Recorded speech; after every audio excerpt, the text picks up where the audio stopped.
So we have begun to share together the text of the Vijnana Bhairava Tantra, which we're calling the Radiance Sutras in this translation.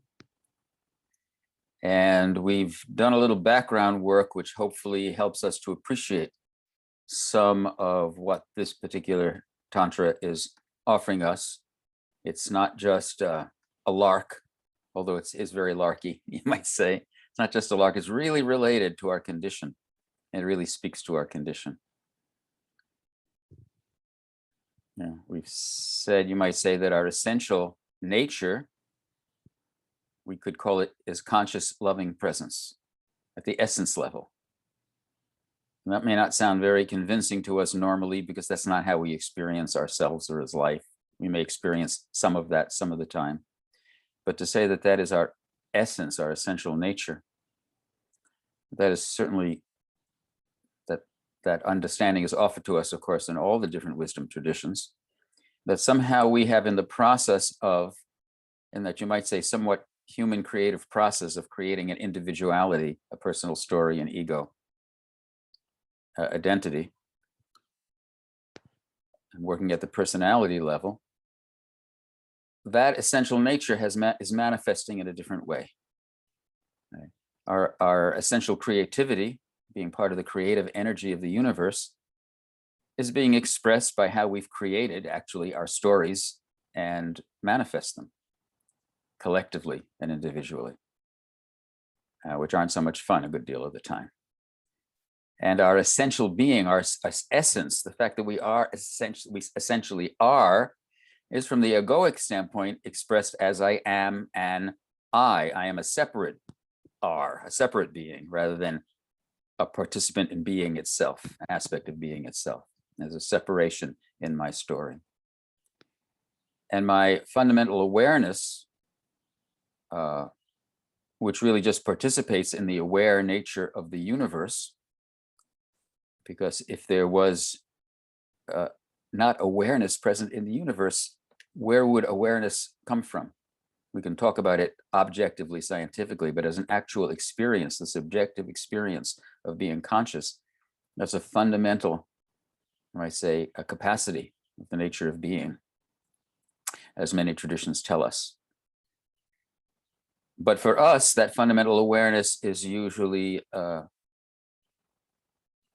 might say, hypnotized by or sidetracked by our identity with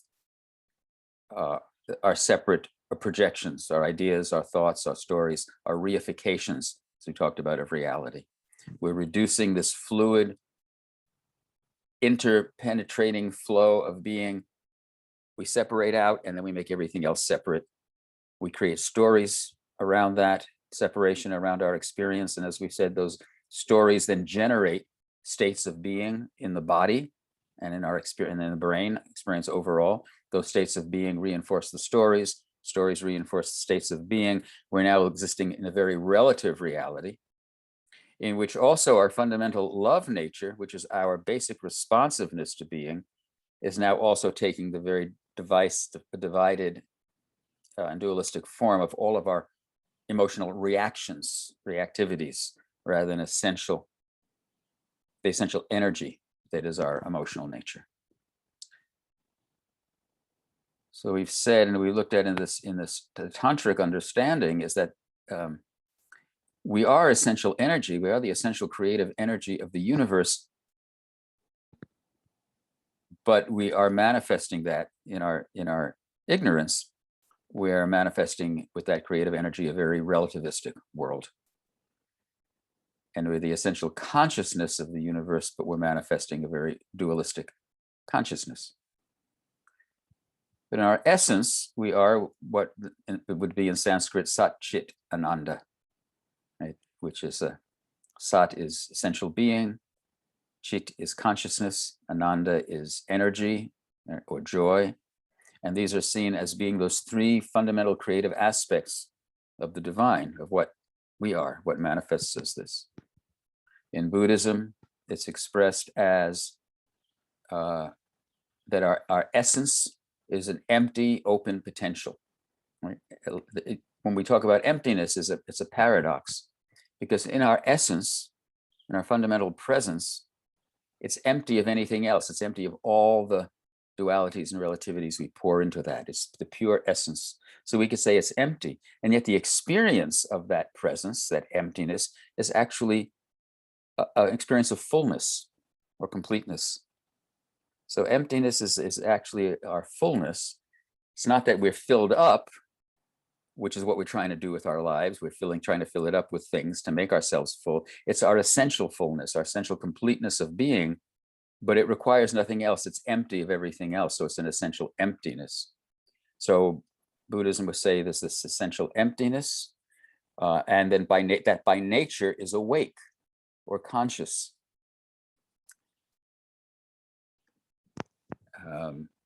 It's not an empty, inert unconsciousness. It's an alive or awake, empty fullness of being. And that those two together also create a responsiveness, a creative energy of being, a participation in manifestation and an all-pervadingness quality to that.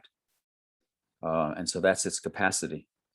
And so those things kind of reflect, you might say, these categories of presence, empty being, awakeness or consciousness, love energy or responsiveness or compassion is how it may manifest. So we've kind of laid some background for this, and in the Bhairava, in this Tantra, we're given an opportunity to, you might say, break the fixations, the patterns by which we hold ourselves in a contracted position, a relativistic position, which not only is a misperception of reality, but it's also, they might say, a lot less fun. Because we're not only bringing our consciousness down to a relativistic, a divisive level, but we're also shrinking the energetic experience of our being, which we might understand as bliss, really. It's a strong word for us to use as human beings, and it's misused in a lot of ways, but it's this basic pure energy of being or aliveness that is untrammeled by anything else. And we have little glimpses of it. And in fact, I think it's our reference point, because it's what we're always trying to get back to, but we can only do it in the relativistic ways, we might say the deluded ways that we have of trying to grab after or run away from. So here we're being given some ways to wake up, and you might say, wake up our consciousness, our awareness, drop our, you might almost say, our loyalty to our more limited or suffering point of view, and just for a moment awaken to the ecstatic experience of what it means to be alive. Ecstatic is another word that feels very extreme, and we just associate it with different kinds of some of the kinds of sensational experiences we put ourselves through. But ecstasy literally means to stand outside of.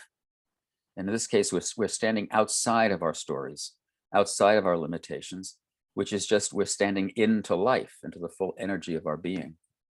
So we can think in this case, in a sense, that of ecstasy as almost a very grounding reality, not a flaky reality. Right?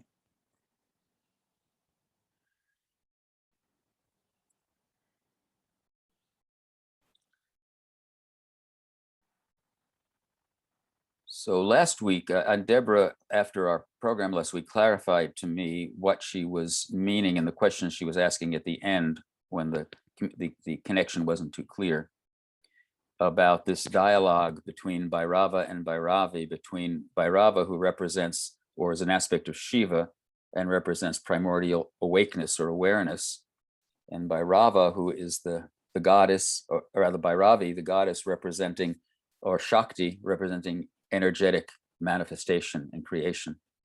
And Deborah was asking, why is energy turning to consciousness for the answers? Isn't energy more fundamental and primordial than consciousness?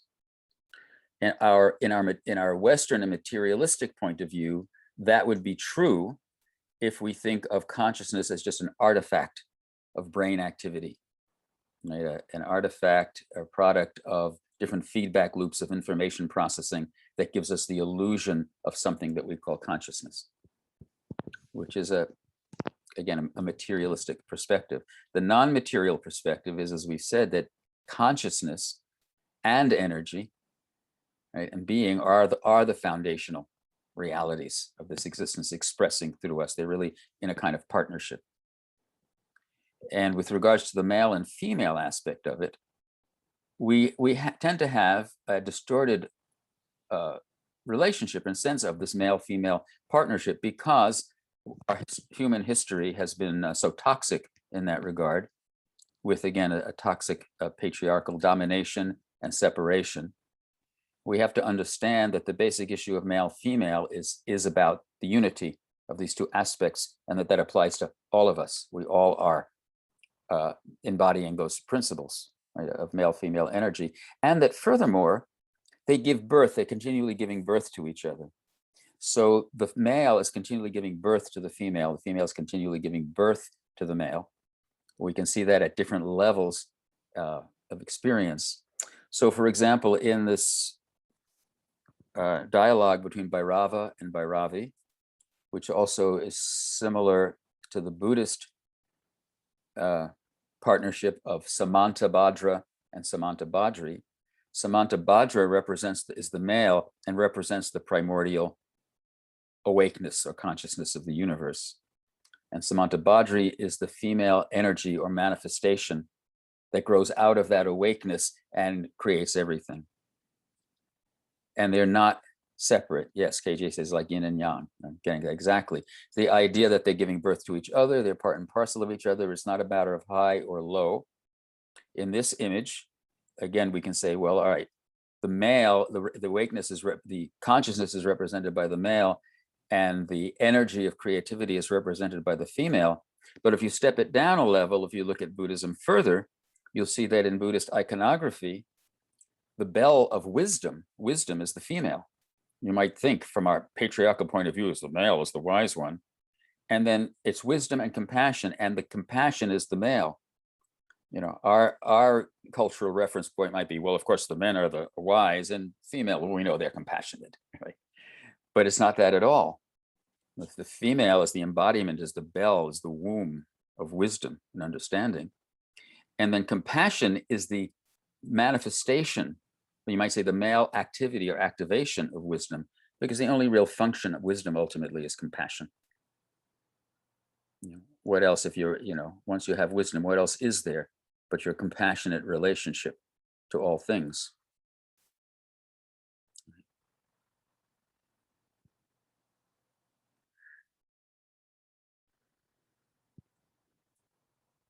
So yes, again, like the yin and yang in Taoism. Let me see anything. Okay. So yeah, so in the bell represents the bell of wisdom, the female holding of wisdom, and the lightning bolt is the Vajra bolt, is the activation of wisdom in the form of compassion, and that represents activity in the world. So there you have a reversal of the holding of wisdom or consciousness and the activity at a different level. Okay. There was another level I wanted to mention, but it's just slipping my mind at the moment. But it'll come back again. Okay.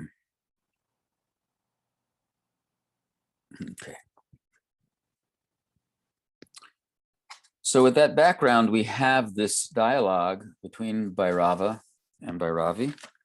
And I'm just going to read a little bit of the end of what we looked at last week, and then we'll go on from there. And there's going to be a lot in this series now. As we read these things, it'll involve a lot of meditation, because we may read an exercise, and I want to give you time to sit with it, use it, activate it. So this is going to be, in a sense, as much lots of times as much of a meditation session as we go along as you know, communication, teaching.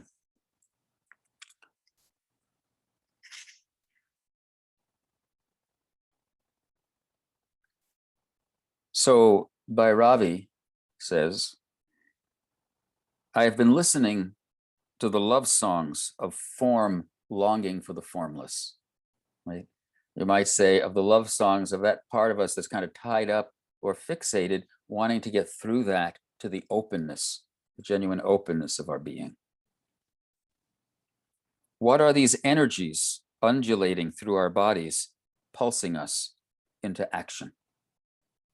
Now, normally, of course, we don't look at it that way. We have drives, and then those drives have become our stories and our motivations in life, but they become totally wrapped around our stories, wrapped around our strategies, wrapped around whether they're successful or not successful, wrapped around our state of being. But to just look back and say, wait a minute, this is energy.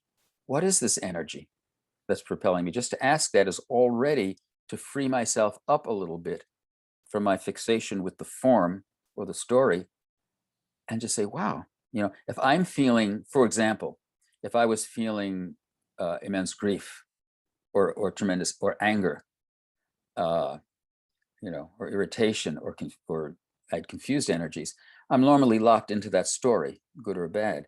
But if I've suddenly realized the energy, the power of this sensation of what I call grief, the sensation of what I call anger, and I just became open to the energy of that, in that moment, the energy would no longer be locked into the story pattern of that's normally connected with my grief or my anger. It would be a vehicle for putting me back in touch with the raw energy of my being, which is why in a lot of tantric practices, Tantra uses emotions, including the negative emotions, as a way back, as a vehicle for practice. What are these energies undulating through our bodies, pulsing us, pulsing? It's just all these little words, just the way that they go by, it means something. Pulsing. Life is pulsing, vibration pulses, energy and waves pulse. The nature of the mind or the ego is to make everything fixed and solid. So to begin to move it back into pulsing like the breath, the more fixated we are, the more we even hold our breath. When we relax, the breath comes back into the fullness of its pulsing, which is where we're going to start with the exercises here. And this matter out of which forms are made, we all loved this last time. What are these dancing particles of condensed radiance? That's a teaching.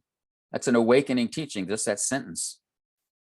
Just as it reminds us that what the feeling sensations are pulsing energy, it's reminding us that this matter that we consolidate in our mind and call dead matter, which is how we usually see it, and certainly in this culture today. And not only that we not only make matter dead, but we tend to make all categories of being somehow dead and fixed. And just to say, wait, what if we would have just opened that up and let's see it? It was as if we looked at the world around us and we just saw it pixelated, and all of these pixels were dancing energies of radiance, just opening up the screen. And there was room for light to come in there, and space to come in there, and energy to come in there. Right? Can I do that right now? And that's a meditation. We can just take a moment and just give that a moment's thought.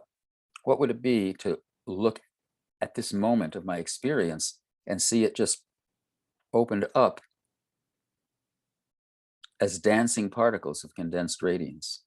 Not only the physical world around me, not only my body, but even my sensations, my emotions are dancing particles of condensed radiance. Release the condensation, let it open again.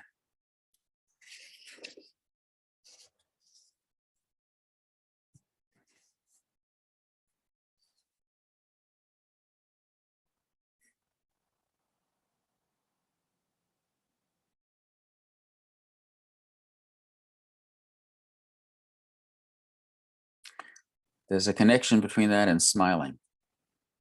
If you're going about it too seriously, you're probably getting in your own way. I say the smile is an expression of those dancing particles of condensed radiance. It's an easier route to get there.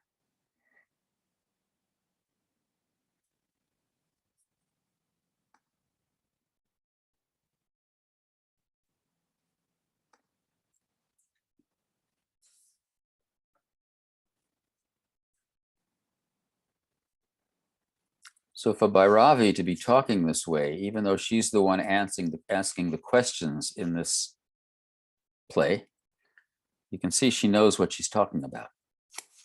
Not just stumbling into this. She's really provoking a dialogue for our sake. What is this power we call life? Just in that one sentence, what is this power we call life? Usually people, you say life, it's going okay, it's going terrible, life. Power? Just the power of dancing particles, of condensed radiance, of pulsing vibration. What is this power appearing as the play of flesh and breath? How may I know this mystery and enter it more deeply? This is her lead in for us, because this is what we're going to be given. My attention, speaking for us, is enthralled by a myriad of forms, innumerable individual entities everywhere. She's really saying as if there were innumerable individual entities everywhere, flashing into existence and fading away again. Lead me into the wholeness that's beyond all these parts. The wholeness, ultimately, that's an expression of all of this. Rather, that gives expression to all of this. Do me a favor, my love. Here's where we get really open up to the intimacy of this dance, of this love relation between them, which again is our love relation with reality, with life. And so rare that we can let ourselves go to the edge of that with another human being, right? Or with life itself, with our existence itself. Do me a favor, my love. I think about, prayer, what has become prayer, and prayer kind of has a very rote reference for all of us. God, give me this, may I have that? What if we would even go to God, so whatever our spirits, and say, do me a favor, my love? Would that change the nature of the energy and of the relationship? Do me a favor, my love. Right? There's in the Lord's Prayer, in the Aramaic, the Aramaic has a lot of resonances of meaning get lost in the English, certainly get lost in the Latin, get lost in the Greek. So that, for example, what this reminds me of, do me a favor, my love, when in the words that are, thy kingdom come, and we associate it's like, thy kingdom come, thy will be done. But the association in the Aramaic, the word for come is tete. And tete is a very intimate term, like a lover beckoning. Come, beloved. Thy kingdom come. Come, beloved. It's an invitation. So do me a favor, my love. Let me rest in your embrace. Refresh me with the elixir of your wisdom. Ravish me with your truth. Ravish me with your truth. And that's where we ended last time. And Bhairava, or Shiva, or Samantabhadra, Bhairava replies, beloved, beloved, your questions touch the heart of wonder. Okay. They're not academic questions, they're not intellectual questions. They're not even seeking in the sense of, our conventional seeking. They are questions of wonder. They are questions meant to touch the heart of wonder. Can we, again, with each thing that happens here, can we do that? It's inviting us to do that in this moment. Even if we're questioning, even if we feel like we don't have a clue. can we not have a clue in a way that touches the heart of wonder? That changes the energy of that. Your beloved, your questions touch the heart of wonder. The path of intimacy with all life, weaving together body and soul, sex and spirit, individuality and universality. This is the path of intimacy with life, weaving together body and soul, sex and spirit, individuality and universality. This is my cave of secrets. Your inquiry has led you here. I feel your fingers on my pulse. Now think about this. Imagine if we were leaning in with such openness, listening to God, with the way, the way an acupuncturist or doctor would be listening to the pulses to really hear what's going on, what an intimate level of listening that is. Right? That if we were to ask and to turn and to listen, again, even with our not knowing, if we have to start with not knowing. If we think we know, then that's getting in the way of listening at all. So the state of being, the state of intimacy is always a state of not knowing. Otherwise, we're in relationship to what we think we know, rather than open and intimate to the moment as it's arising, or to another person as they're arising in our experience, right?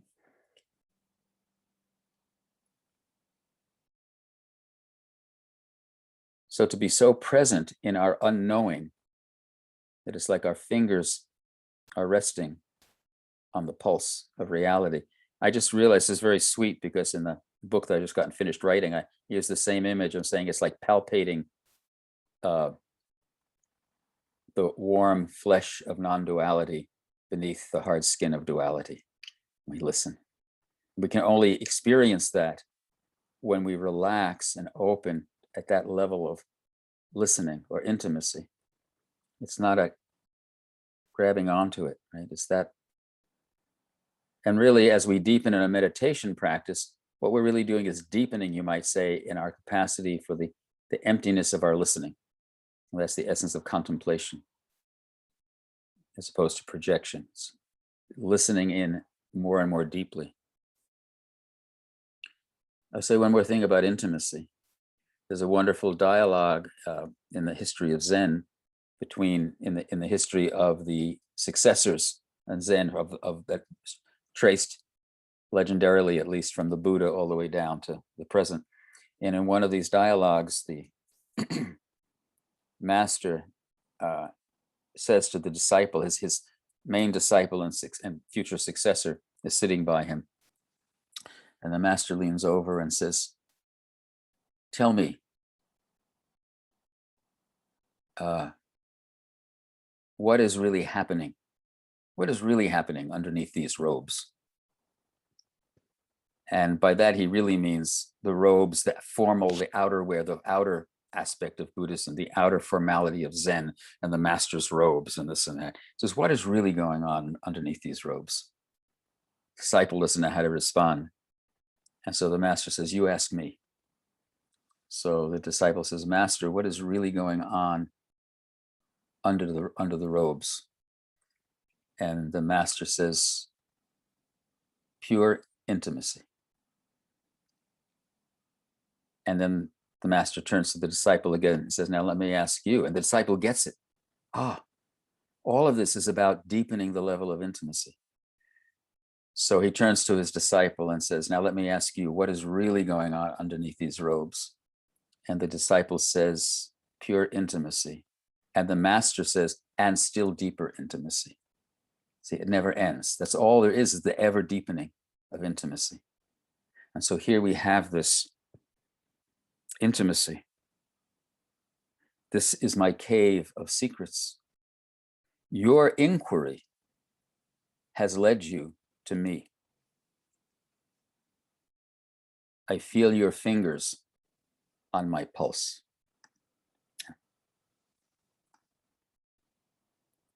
Come with me. Come with me. I feel your fingers on my pulse. Come with me. Leave behind everything you know, which is what we just said. Okay. If you're going to be intimate, you have to leave behind everything you know. If you're going to be intimate with your closest partner, you have to leave behind all your ideas to be truly intimate, all your ideas or projections, your everyday ideas and understanding of who your partner is. It may be fine, it may even be very, you may have a fine relationship, but insofar as there's a tendency to relate to each other through the screen of a representation, whether it's positive or negative.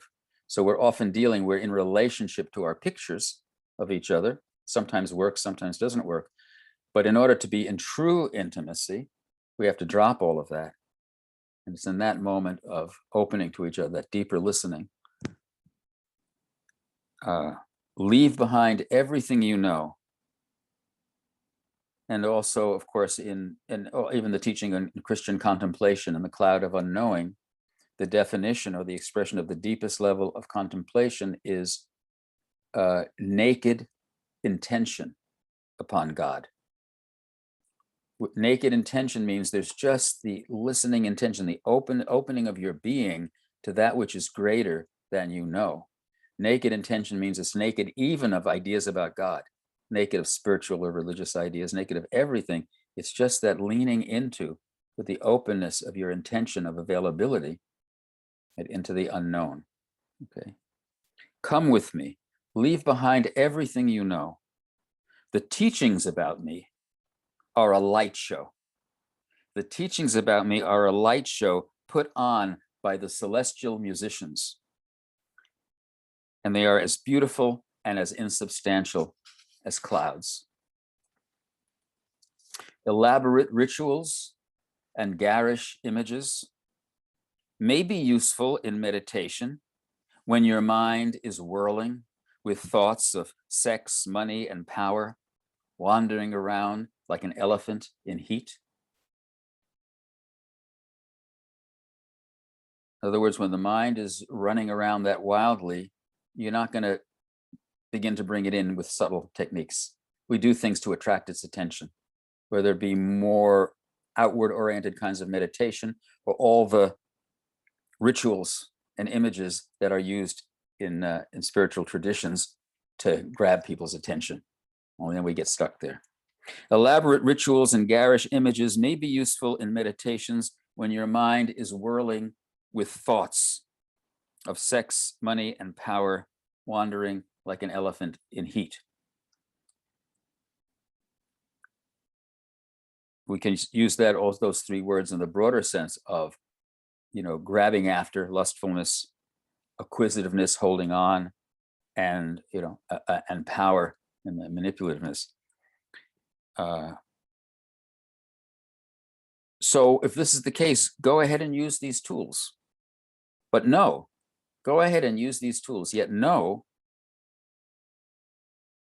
that beating drums and blaring trumpets cannot summon the one who is already present.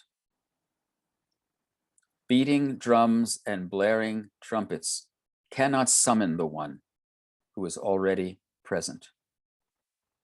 Turning our attention back to the mystery of this moment, not the outer show.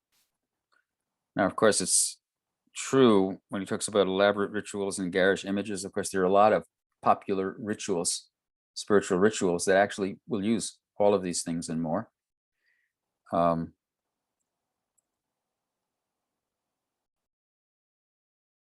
he's probably speaking within a tradition in which much of that was also common. But just know that beating drums and blaring trumpets cannot summon, but that also means on another level that all the things we do to try to create a show or to make this spiritual event happen, or this availability, or to get to the whole principle, to try to get to climb this ladder, to get to this thing we want, this divine. You can't climb to get to where you already are. And you can't blow a trumpet to summon the one who is already present as what this is and as what you are.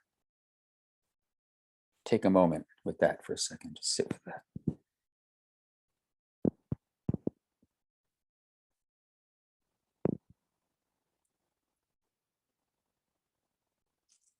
Think about the part of yourself that quite sincerely is reaching out for or wanting to somehow get or grab or achieve something, the spiritual ideal, this wholeness or God. And just for a moment, try to imagine what it would be like to notice, even just for a moment, oh, this is it. It's already here.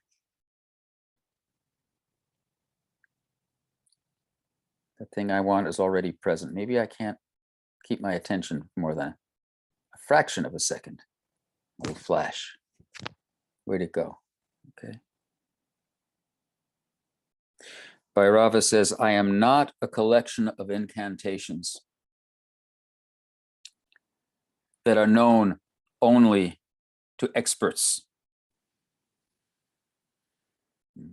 Again, he's breaking down this hierarchy. There are certain experts and you have to go to them, and they're, because again, there's all these incantations and mantras and things that certain people know. And it's this alienation of all of us from the divine. And in all our cultures, it often also takes the form of hierarchy in which that power is owned by a few people. This is exactly the same work that Jesus was doing, well, and that the Buddha was doing in India, breaking through all those also elaborate rituals and the caste system.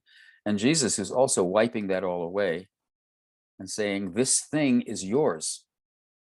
It's your direct relationship. It's not through the temple. It's not through changing your money and buying the chicken. And, it's this integrated scam where the temple controls God. It controls your access to God. It sells you the stuff you need to get God, et cetera, et cetera. Okay. They've taken it. He's saying this system has taken what's yours from you. It's already yours. Okay. I am not a collection of incantations known only to experts. I am not a ladder to be climbed or a sequence for piercing energy centers in your body.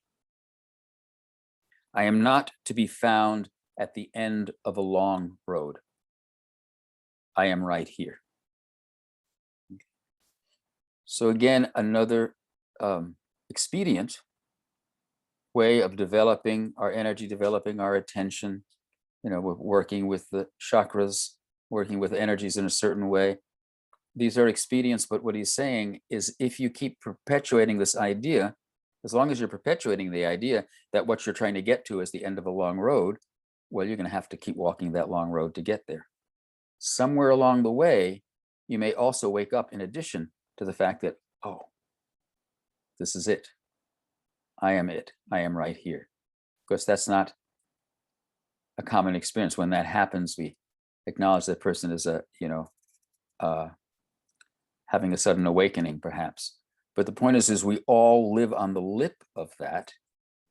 Yeah? We all live on the lip of that, and our connection to that is our intimacy and our listening into this moment rather than projecting it over time or over a ladder of development.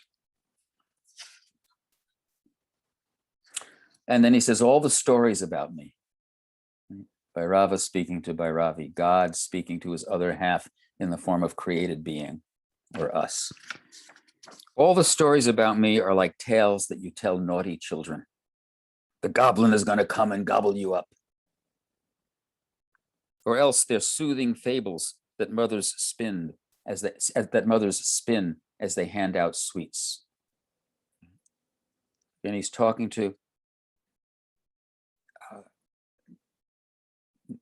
the way our everyday realm of human mind, or how we offer to the mass of our humanity, how we turn religion either into some kind of a frightening horror movie, or we're just giving out sweets, right? But he says, leave these fantasies behind and let me tell you of the luminous path. Even Buddha in the Lotus Sutra At one point, he says that all these teachings, all these stories I tell you about enlightenment and nirvana and this and that, he says, they're just like giving leaves to a little child, autumn leaves to a little child, and telling him that they're gold just to get him to stop crying. You see? So it's a compassionate activity. It's okay, it's okay. But now let's go to the real work. Let's go, let me show you the luminous path of practice. I am beyond measure. I cannot be calculated. I am beyond space and time. I am beyond ancient and beyond future. There are no directions to me. I am always here.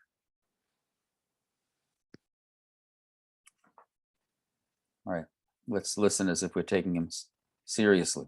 He's telling the truth. I am, what if we did that? I am always here.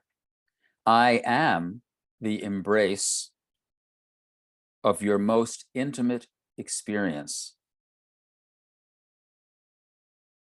I am the embrace of your most intimate experience. So what he's really saying, and he will continue to say, is when you embrace your most intimate experience, I am there. When you allow each experience, or insofar as you're able to allow each experience to become a most intimate experience, I am there. Though I am beyond the intellect, I am not beyond your daring. Let's think about that for a second. What does that mean? Though I am beyond the intellect, I am not beyond your daring.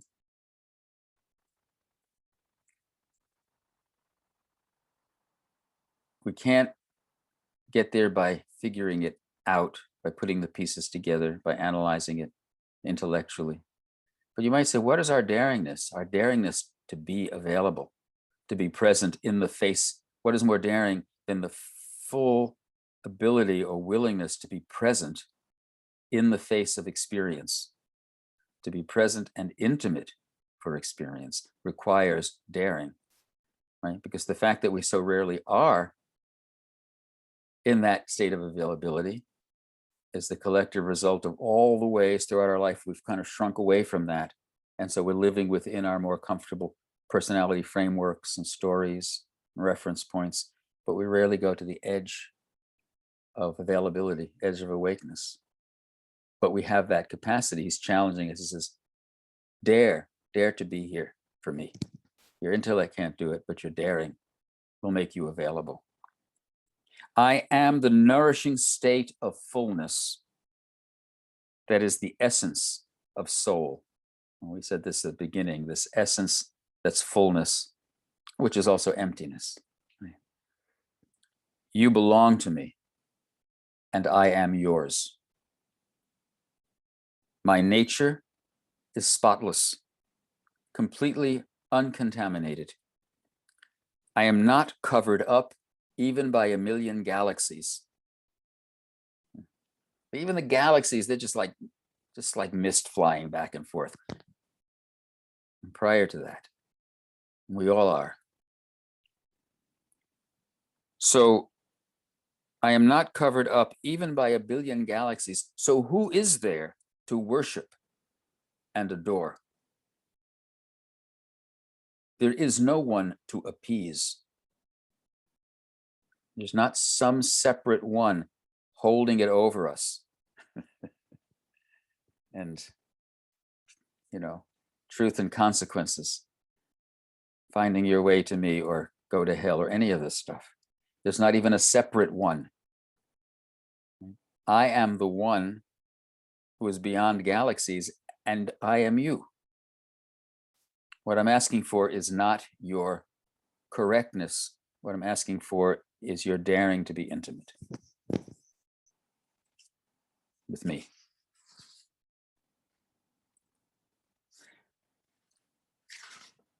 Sacred texts sing of my reality, but I cannot be found in them. The texts sing of my reality, but don't look for me in the texts. For I am the one listening. I am always closer than breath. Let's stop here. Listen to what he's saying. If you're reading the texts, if you're listening to the chanting, you think that's going to take you to me, but I'm the one listening. Mainly, as say, I am you. I am your own awareness. I am the one listening. Here's a meditation for you. Swami Muktananda once said, consider this for a moment. He said, God dwells within you as you. Sit with that for a second. God dwells within you as you.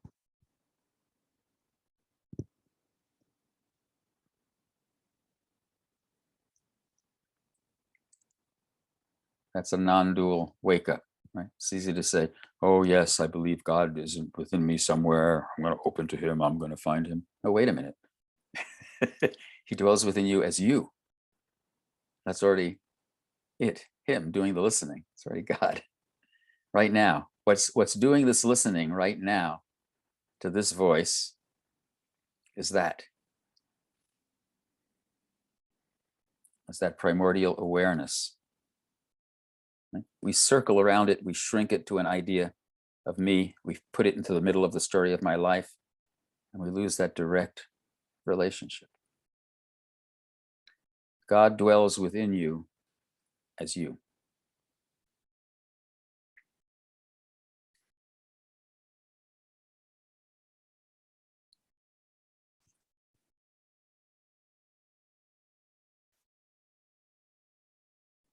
Heat and fire are not two separate things. They're only verbal distinctions. The goddess and the one who holds her are one and the same. The bell, the sound of the bell, and the one who hears the sound of the bell are one and the same.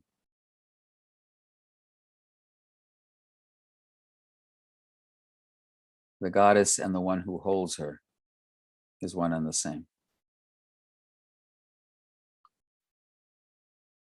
We are inseparable. The way to me is through her.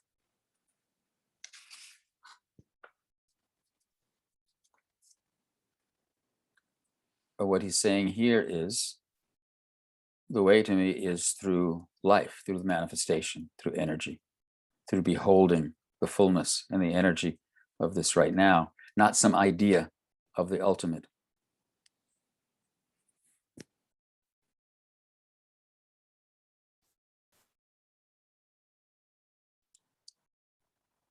I am everywhere, infusing everything. To find me, become absorbed in intense experience. Go all the way, which is what makes it intense. Meaning go all the way, again, in your availability to feeling, to experiencing. Notice the buffers that we put around our experience, with good reason. In terms of our own personal experience in life, we've learned to put all kinds of protections around us.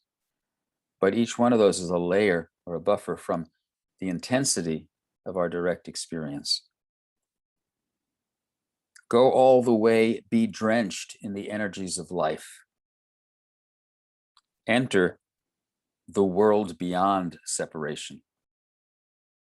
Understanding that the world beyond separation isn't some world out there beyond separation. That's more separation. The world beyond separation is this, but only when you enter it with the fullness of your availability, not separating out. The light of a candle reveals a room. The rays of the sun reveal the world. So does the divine feminine illumine the way to me.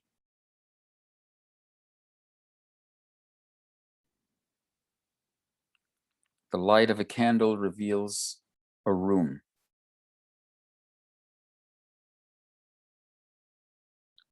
The rays of the sun reveal a world, so does the divine feminine illumine the way to me. What is that divine feminine? Which reminds me of something I wrote in my last book. I said, there is no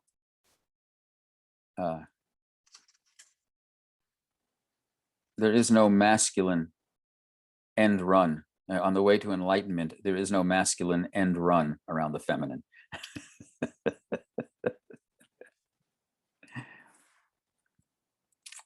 So now Bhairavi, which is referred to here as she who shines everywhere. Okay, she who shines everywhere. Right? All of this. She who shines everywhere now sings. She sings, you who hold the mysteries in your hands, the mystery of will, of knowledge, and of action. Reveal to me this path of illumined knowing. Again, she's us, the other side of Bhairava, beseeching him, coming to him. Reveal to me this path of illumined knowing. I long to merge with you, to be filled with your nourishing essence. Lead me into joyous union with the life of the universe, that I may know it fully, realize it deeply, and breathe in luminous truth. And that ends the first section of this tantra, which are called the banter verses, because the god and the goddess are bantering back and forth and setting this up. Okay. And the second section of the book, which is the longer part of the book, are called the yukti verses, which are the practice verses, in which Bhairava is now going to give, I think it's 112 something practices. And we began to look at one last time. I see our time is up. We're going to start with that next time then. But I'll just read the beginning, the opening of that. And then we'll really spend a lot of time with these couple of exercises or meditations starting next week. And sometimes we'll also refresh these and return to these in our Saturday morning sessions as well.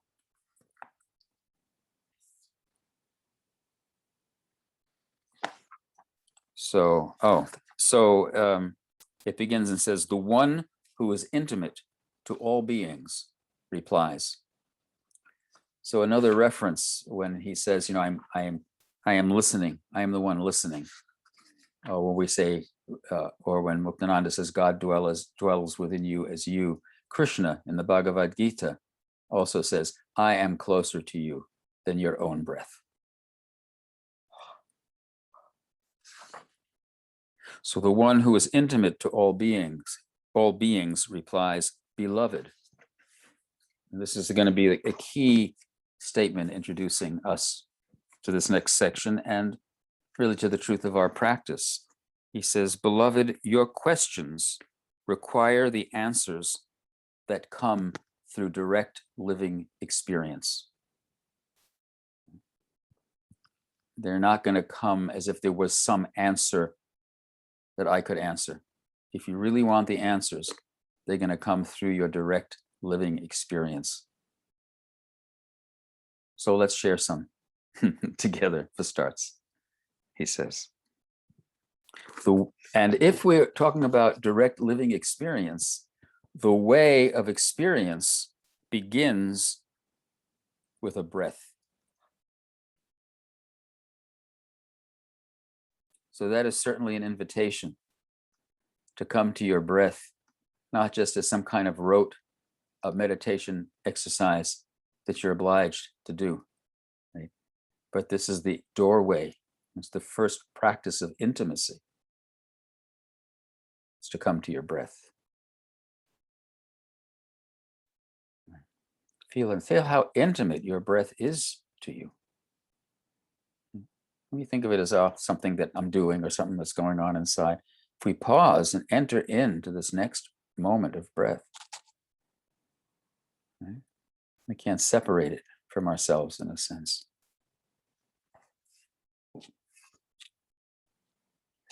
The way of experience begins with a breath such as the breath you are breathing right now. The breath you are breathing right now. Don't go to the mind for answers. Go to your direct living experience. And the way of experience begins with a breath, such as the breath you are breathing right now.